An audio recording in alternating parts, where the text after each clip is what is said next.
April minutes are in the SharePoint. Were there any changes to the minutes that anyone saw? All right, so we're gonna do a vote to approve the April minutes. All those in favor, say aye. Any opposed? All right, hearing none, the April minutes are approved. And we'll go into staff activity. So staff activity report is available on SharePoint. I'm going to skip going into detail on that since we have a lot to talk about today, which will include a lot of staff activity. April is another busy month, but yeah, we definitely encourage folks to check out that report on SharePoint. And if folks do have any questions about ongoing work, happy to answer that now. But otherwise, we will keep it moving. All right, so next order is the April financials. In a monthly financial package available on SharePoint, net income is up to $24,000. So as we'll see in the budget, we are on pace for a budget surplus, knock on wood. But again, I will refrain from going into more detail now since we'll be talking budget here in just a moment. Okay. And then the M&C activity for April. Yep, available on SharePoint. Great. Are there any citizen comments? All right, hearing none. Move on. No actions. Let's do the draft budget. Yes, so we have prepared a draft budget for fiscal year 2027.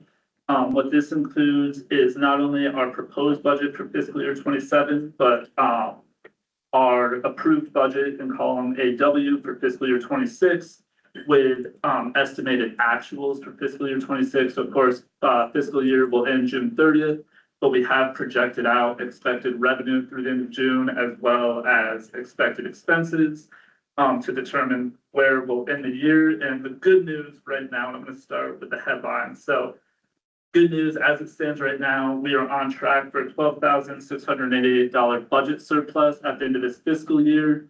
I do want to really emphasize how exciting this is for us. This will be the first year since fiscal year 22 that will end the year with a budget surplus.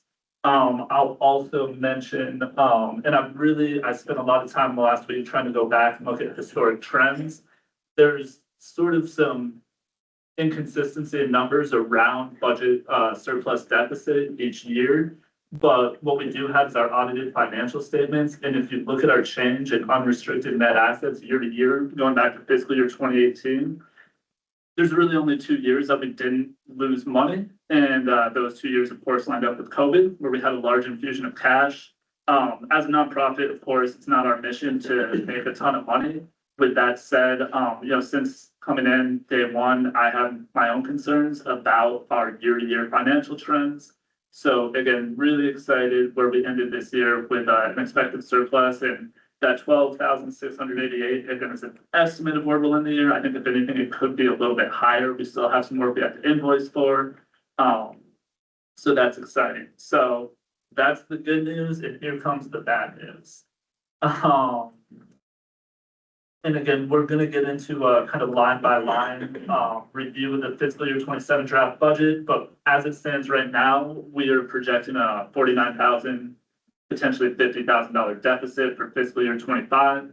So the reason we had a surplus in fiscal year 27, but the reason we had a surplus for fiscal year 26 was because we had some staff transitions that led to us essentially being understaffed for most of the year. We, as you'll see here, budgeted $220,000 in total employment expenses, and we're coming in right around $185,000. So for fiscal year 27, we're up to $240,000. So that's $195,000 in salaries, and then with associated costs, looking at $240,000. The one thing I want to share with the board here is that our staffing levels that we're proposing for fiscal year 27 and our pay rates are pretty in line with historical staffing. So if you actually go back to, I believe it was fiscal year 24 into fiscal year 25, was and some board members who've been with us for a few years will recall when we had an assistant director in Karen Dugway, Fred serving as an executive director, and then we had an office operations manager, Barbara Richardson. So going back a few years, same staffing we have now. However, I know Fred's pay at the time was higher than mine is now. and Karen's was pretty in line with what Richard is earning. So again, our highest expense and the thing that's driving our deficit is our staffing. But with our proposed budget for fiscal year 27, there's no pay increases incorporated into those expenses. And again, historically, it's pretty in line with where we've seen our staffing going back 5+ years. So I bring that up and I really want to start with that because when we talk about our strategic planning and how we're going to deal with the deficit, that's really our biggest predicament in my mind is, how do we deal with those costs when, again, I think it's safe to say that we're not overstaffed. Nobody's getting rich for ACEDC, but yeah. So I'm going to take a moment to back up and we'll do just a quick run through of fiscal year 26 and fiscal year 27. So as far as revenue, again, I think revenue wise, we did come up a little short. So we had budgeted for 286,000 fiscal year 26, ended the year 268,000, and we are budgeting 272,000 for fiscal year 27. So again, pretty in line with what we've seen year to year. Two areas where we really came up short revenue wise was with sponsorships and event revenue, and then memberships as well. Memberships is one where for the last couple of years we've budgeted 45,000. I have uploaded a spreadsheet to SharePoint where you can see all 103 of our current active members. All of those dues collectively only total about 38,000. So I've actually ratcheted that number down to, I believe, 35,000 for fiscal year 27, which I think is just more realistic. One of the big challenges, and again, something we'll talk a bit about today, is just the timing of renewals. We found that renewals take a lot of time. About a third of our memberships come up for renewal in kind of April, May, right around this time. So I think we have 35 open renewals right now. And getting all of those in before the end of June is challenging each year. So again, memberships is a tricky one as far as revenue and one we've adjusted pretty dramatically. In the contingent column for fiscal year 27, we do have 45,000 in there still. Again, it's a number we can aim for, but realistically, I think we're better off budgeting for 35,000. Same thing with event and publication sponsorships. We are very lucky to have Community Bank as a $2,000 sponsor of our educational our business education webinar series. But with our other sponsorship offerings, we could be bringing in 6,250. We just have to do a better job of marketing those opportunities. Otherwise, with grants, revenue exceeded the budget this year. We've taken kind of a conservative approach to what we're expecting in fiscal year 27. I will say, and we'll get into this more with our strategic planning, but grants is an area where I think we are doing really, really well right now. And I think with that 160,925 budgeted, it's a good conservative figure that I think we could very likely exceed again. We'll get into more detail in that with our strategic planning. Revolving loan fund services, I have brought this up in recent meetings. We've had, I believe, 4 loans that have been paid off in the past fiscal year. We have a few more, I apologize, I don't have the exact number, but I think another 2 or 3 that will mature in the next year or 2. Loans, we've done a great job with grants. Loans is an area we've underperformed as far as closing new loans. So that would be a big focus in the next year. But I am anticipating a drop off in revolving loan fund fees in fiscal year 27. So we've had 15,000 pretty consistently year to year, last few years, but with those 4 closing, and those are pretty sizable loans, I think we'll see a slight drop there. The rest of these reimbursements are pretty fixed. But again, I think we'll see a slight decline in lending loan administration revenue this year. We'll move on to expenses. I don't think we'll see any changes between now and June in our budgeted revenue. However, with expenses, I do want to call attention first to our office tech support subscriptions. So Silverway Networks is our IT provider. They did just send us an updated proposal yesterday for a contract renewal. They've changed their cost structure. It's looking like it'll be a slight increase in monthly costs, nothing too dramatic. But that is one area where we'll be looking over that contract over the next month and incorporating a new number into there. We are also in talks right now with Blue Up, who does our website and CRM, on a contract renewal with them. we did have a good conversation, I believe it was that 2 days ago, Nicole, about sort of right sizing our services. So that proposal, I'm hoping any cost increases will be minimal. The proposal will include a website refresh as a one-off cost or a one-time cost. I've been pretty upfront with them that, we'd like to see that cost and understand that process, but the likelihood that we could spend a few $1,000s refreshing the website this year, probably not gonna happen, but it'll be good to kind of have that figure in mind. With that said, we are pretty committed to Silhouette for ongoing IT support. But Blue we are actively shopping just some other website hosting services as well as, just that membership, database or platform rather. So again, we will see between now and June some updates to our office tech support and subscriptions, as well as office services. That number probably won't change dramatically, but we will in our new location have like some cleaning services and likely some moving costs. So those two figures will be updated between now and June. But that's probably a good segue into rent and office expense conversations. So as folks I think are aware now, we do have the opportunity this year to relocate from our office at 1590 Route 7 South to Duplass building in downtown Middlebury. This is an opportunity we're extremely excited with, and one that probably won't come around again.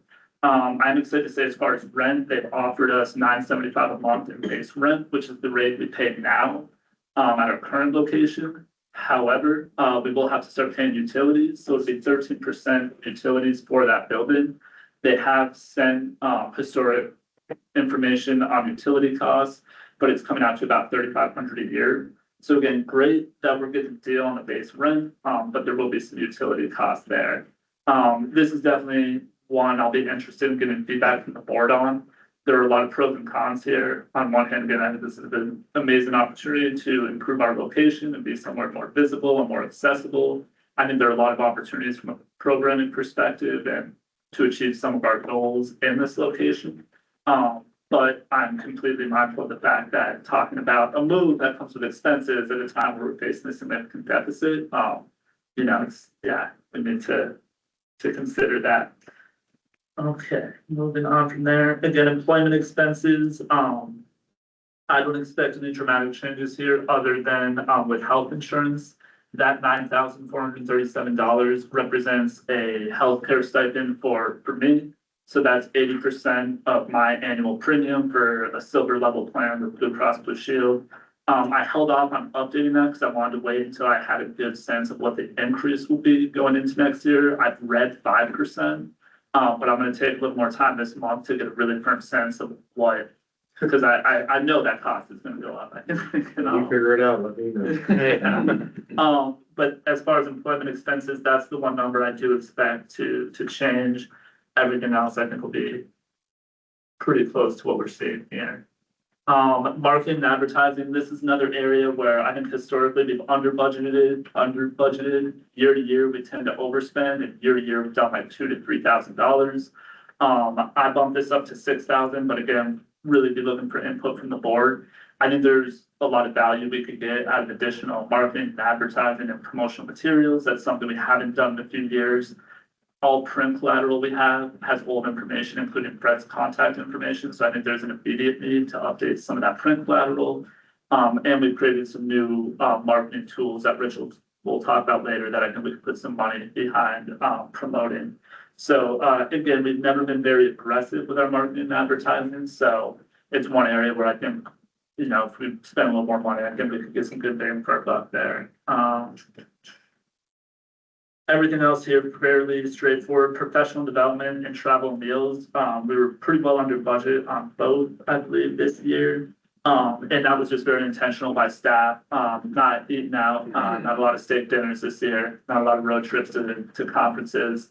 And I think we'll continue that into the next fiscal year. So again, probably won't see those numbers have pretty much been rolled over. We'll probably try to add a little more detail to those between now and June, but I don't really expect to increase those numbers, and if anything, we'll ratchet them down. The last thing I'll mention, meeting expenses. This is one, again, this is a perfect example. We spent, I believe, $3,500 on a retreat last year that included a bar that we didn't use. And that was basically just rolling over what we had done year to year for a really long time. We spent, I believe, $600 today, so saved a lot of money on this meeting expense. But that's an area where I think with sponsorships, we can really offset that expense or improve this year and offsetting that expense. So, finally, just looking at budgeted, expenses for next year, looking at $322,724. And, Richard, I think you did the quick math the other day. Was it like 70% of our expenses are employment expenses? Yeah, 75%. Yeah. So we have, there's some discretion in expenses, but, again, we don't spend a ton of money. So when we talk about how we can reduce that deficit, there's only so much to do. But with that, I will stop talking for a moment. Would love to hear any thoughts, any questions specifically around the budget. And again, we'll get into a lot of detail with stuff in our strategic planning, but I do want to take some time now to dig into this. So Why are you so worried? honestly, I'm not trying to be cavalier. yeah, but no, like, it's, this is a very manageable. yeah, it's a great question. And I've honestly, and I don't mean to sound, facetious or flippant when I say this, I've been trying to figure out why, like, because again, I've gone back and looked at our historic budgets, and a deficit is not unusual for us, it's normal. Right. And, in discussing with staff, what this means for us as an organization, again, I would be more concerned if we were bringing in $100,000 every year than if we were losing 10,000. Right. My big concern is, we have about $130,000 in savings. And when I started last year in February, I took over financial control, I think in like April or May, but like right before I took over, we pulled 20,000 out of savings because we had like $1,000 in our checking account, we had to make payroll. And I think that's kind of stuck with me where I was like, oh God, if we don't do something about this, like we're gonna be pulling $20,000 out every other quarter to make payroll. One thing I will mention is looking at comparing us to the other 11 RDCs in Vermont, we have the third lowest annual revenue, and our ability to grow, I think, has been, really handcuffed or hamstringed by our lack of revenue. Capacity. Yeah. Can I ask you one of the questions? Yeah. We've never had any discussions about this side of the house. Yeah. So like, you talk about where, and we want to talk about strategy, but do you know, traditionally, are you we're just doing, there's not a larger, you have a multi-year plan, yeah? Or every year you switch up, or like, what's your methodology? So we've done strategic planning on an annual basis Right. for a long time. One thing we did do over this past year was create a regional economic development strategy, which is a little more forward-looking, but again, that's more focused on the region as a whole. So as an organization, I don't think we've ever done a multi-year strategic plan, and that's certainly something that I think we'd probably benefit from. But I think we've always been pretty reactive year to year and really just taking advantage of opportunities as they come. So, yeah. What are your top 3 priorities that you fix today by this budget? So, well, I'll start by saying there are 4 things that I really wanted to accomplish this year that I think we're on track to accomplish. I say we're on track, but not guaranteed. The move was a big one. Really wanted to move us. We've been in our current location for a really long time, but I don't think it serves us well. There's also, I think, a liability issue with us being on a 2nd floor when we get federal dollars through the USDA. There's synergy in there. Yeah, and we'll talk more about that. So that was a big goal. The second goal was creating a new revenue stream specifically through CHIP, or the Community Housing Infrastructure Program, which we've executed 2 agreements for CHIP application support with the city of Virginia. We have 2 more with the town of Middlebury that we're just waiting to get back. So that just for that application assistance is $9,250. But if those applications are successful, then we'll be in a position to be the administrator of those CHIP agreements for 20 years. So that again creates a new revenue stream for us. The third goal, and something we'll talk a little bit more about today, and I think I've mentioned this in very vague terms, is an opportunity to purchase a property on Exchange Street using the Rural Industrial Development Program from the state with a Beta Sub 3 loan, which would basically allow us to purchase this property with no money out of pocket. The state's been very encouraging of this, and I've been very clear with them that, like, hey, I have no money for this. But what this would do is put us in a position to be an industrial landlord, and looking at other RDCs with much larger budgets, the key to their growth has been being landlords. So I think that's something that, again, It's a leverage. yeah, looking long term, and the way that would work is we would purchase this property, and use some of that financing for an expansion, and we would lease that property to Good Point Recycling. So I've been working closely with Robin Ingenthron on this. And their lease would basically pay the debt service for 10 years, on that loan. And then once that loan's paid off, we would just own the building, whether we continue to lease it to them. Yep. But those are really the three things. The fourth was end the year with a surplus. So those are the things I've been most focused on. As far as long-term goals, again, I think there's long-term benefit to the relocation, chip, and purchasing that property to just create those new revenue streams. And that was a big topic last year, was creating new revenues, so that we can be a little more strategic. So like how much extra capacity do you, outside of what you're currently operating on, so keep everything operationally running and while maintaining all your grants and your concurrence? Yeah, How much extra capacity? so it's a great question, actually, something, and I think we've spoken about this as a staff, but sometimes spend a lot of time thinking about. And our ideal staffing level, and I thought about not just the head count, but the pay as well. Ideal staffing to not just maintain what we're doing today, but to actually grow and expand our services, and to meet the demand for our services that we see already would be 4 people. And a good way to conceptualize this, again, for board members who have been with us for a little while, is imagine if Camille had never left. So having an executive director, an assistant director, a grants and projects manager in Camille, and then an office operations manager in Nicole's position. So having those 4 positions, and again, frankly, like, to pay rates that would allow us to retain those people, I think if I'm being realistic, like 20 to 30% more, and I have numbers in my mind. It's a lot. Yeah. It's a lot. Yeah, exactly. Like, and I think, and again, I've done the math, it's in my notes somewhere, but the payroll we would need to, in my mind, be adequately staffed to, again, not just maintain, but to grow, would be closer to what we see in our overall expenses figure than what we see in just unemployment. It would be closer to like 300,000. So, yeah. Those are all awesome questions, so thank you. It's all stuff I've been really excited to share. So I appreciate you framing that. So I mean, I think it's important to realize that we're still in a transition period, right? Like Fred was here a year ago. He was at the retreat, wasn't he? And Richard has just joined, and with any transition, you're gonna lose margin, right? Trouble is now we're going into a deficit because we are a nonprofit. So I think it's up to the board to look at, like, are we building in the right direction that supports future revenue growth? And is the staffing appropriate to drive that revenue growth rather than just executing the mission that will always, exist in a deficit, right? So I think, like, that's how I'm thinking of it, is like, yeah, we're gonna have down years, but as long as we're building in a direction with future growth, we may be okay. Yeah. Richard? What's driving demand? Yeah, that's a great question. Do you want to take a stab at that? No. It seems like marketing ought to have some leverage, Mhm. but I don't think we do it.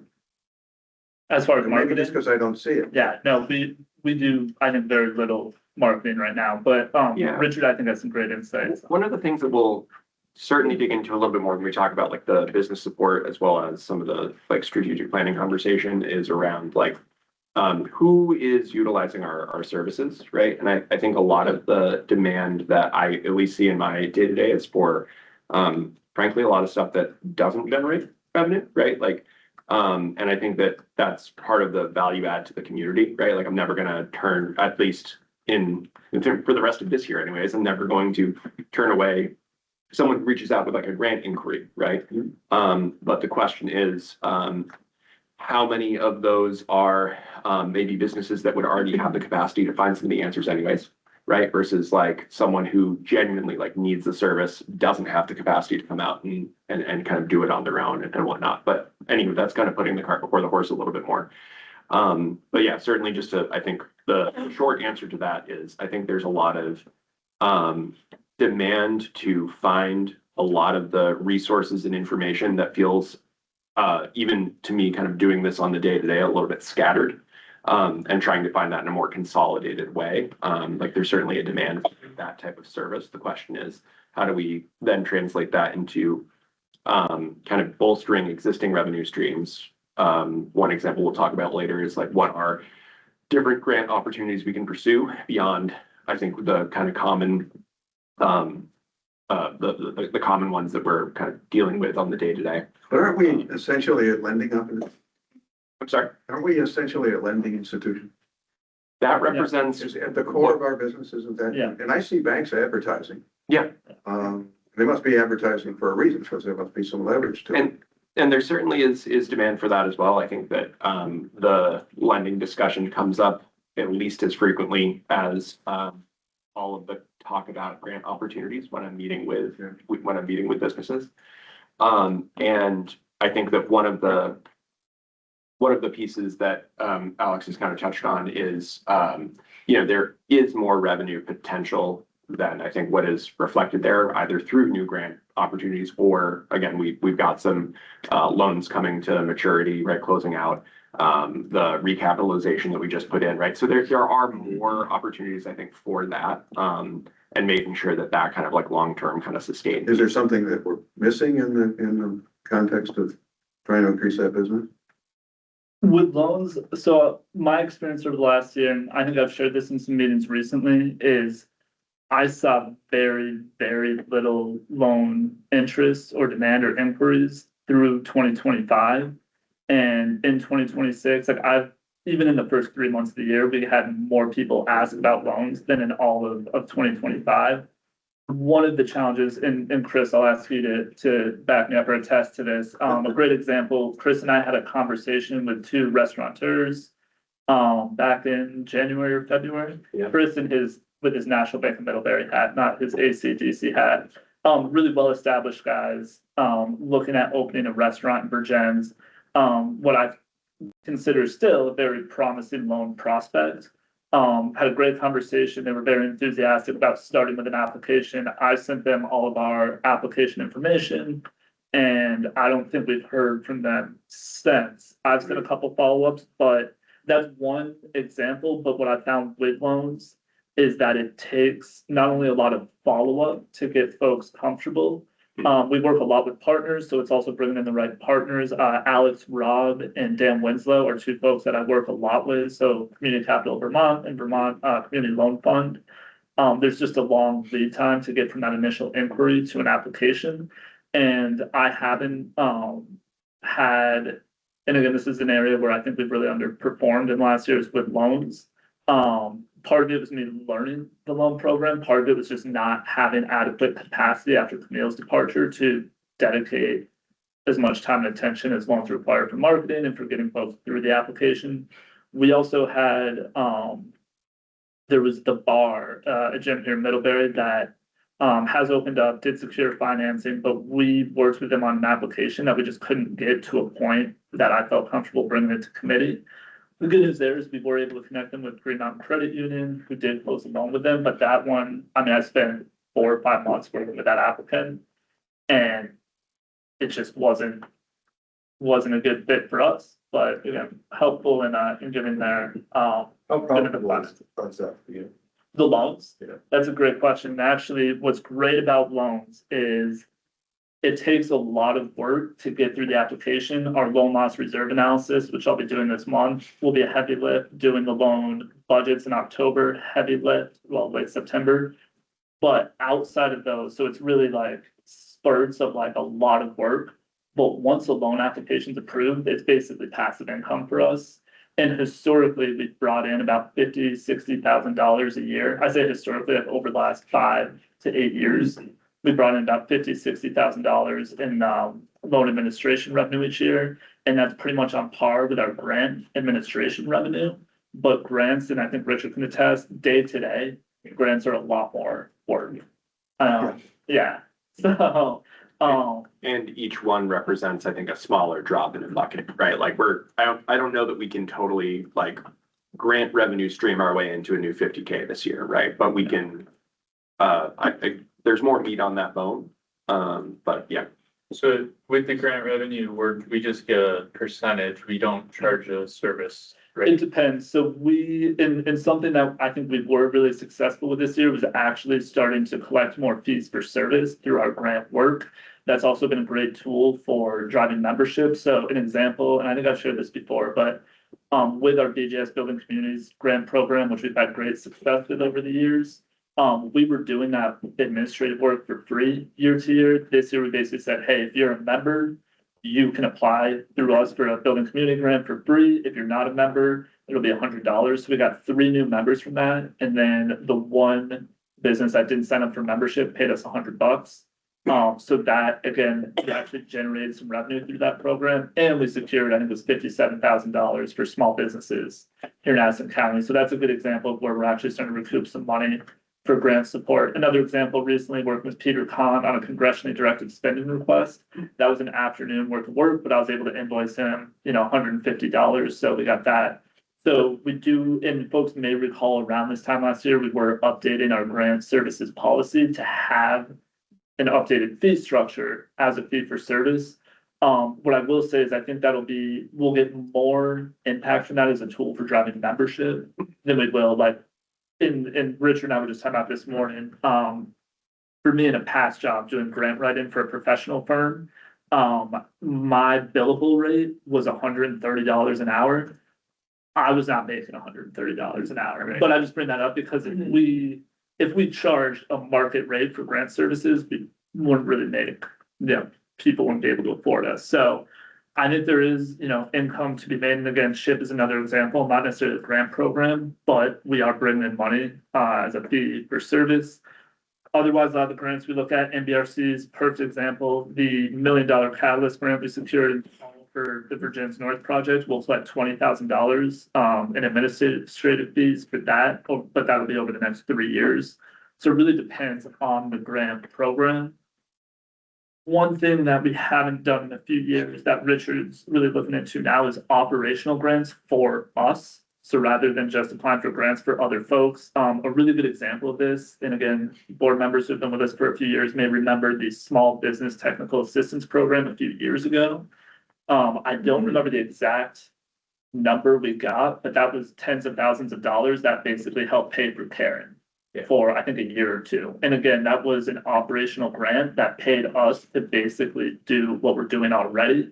And what was great about that is Karen's position already existed. So it wasn't like we were creating a position that was only going to exist as long as that grant existed, but it was just a way for us to offset that cost for a year or two. So that is something Richard's looking into now, is what operational grants are out there that we can secure that will help, that will actually go into our pockets. So One other piece, I just want to circle back to the question of demand. And one other piece that, again, we'll dig into this a little bit more later, so I don't want to put the cart too far in front of the horse, is that I think there's a lot of opportunity for just increased efficiency in how we, to your point about marketing, how we get the word out there about certain services. Yeah. Because I think that one of the observations I've had for the last, 4 or 5 months now is that need certainly is greater than demand.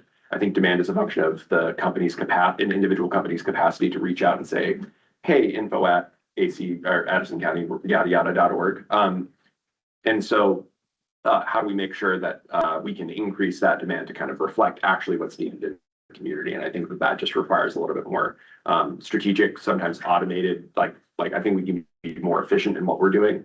And then also it'll just be frankly easier when I'm on full time in the fall. Because a certain amount of it is in hours in the day and type of question. Well, just a little bit of, if it will come. A little bit of that for sure. Yeah. How do you evaluate the need versus demand? Is it in-person meetings where you're hearing a lot of talk, but you're not seeing action? A little bit of that. I think that some of it is just a math problem here, right? So if we have 100 and some odd members, what the proportion of those that initiate contact with me about needing a grant opportunity or what have you, right? I can't really believe that is reflective of the entire community's need for that service, if that makes sense. So in other words, I think there's a certain amount of selection bias that I'm just assuming is kind of like baked into the folks who are being the squeaky wheel, isn't reflective of all the wheels that need grease. And I'll certainly try to be more systematic in how we evaluate that assumption. But I think that that's one of those pieces. And then the other thing would also just be around, I think around like the follow through, kind of to your point. Like I've referred a bunch of folks to the Vermont training program. The uptake of that hasn't always, it's not quite met my hopes or expectations for what that's looked like. So again, I think that there's a certain amount of like follow through where that demand kind of falls off because I think unless we really lead the horse to water in some cases, like, I mean, every small business in the county, just, it's an hours of the day question for them too. Sure. Yeah, selection bias is, I think, the main takeaway that I've had around some of that. Yeah. I do want to pause for a moment. So we are still in regular meeting, public meeting. This is all great conversation, but it's also conversation we'll be having in our planning session. So I do, before we adjourn the regular meeting portion, any final questions specifically just about the numbers projected here? All right. What's the timeline? So you're showing us this? Yep. In a few minutes, we're gonna start getting into where we want to go. Does this get revisited then? This will be omnipresent throughout the afternoon and we'll have this up and available. So after we wrap up the regular meeting portion, we'll do some quick staff presentations. That's again, where I'll do my 2026 year in review. So some of that will now probably be a little redundant. Rich will talk more about business support services and grant services. Nicole will talk about, marketing communications work. So again, a lot of what we've been talking about, but we may answer some questions through those presentations.